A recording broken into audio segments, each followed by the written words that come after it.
So putting into practice what we've picked up in the most recent masterclass tutorial, at the top we have braided dissolvable sutures in the form of Vicryl repeat. In the middle we have monofilament non-dissolvable sutures. So in the blue we have Prolene, in the green we have nylon. In the bottom corner we've got monocryl, which is a dissolvable monofilament suture.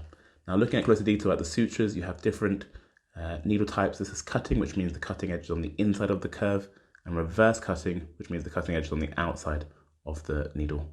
Here's our secret weapon, Liquiband cyanoacrylate, and that's for tissue glue for wounds that are well opposed.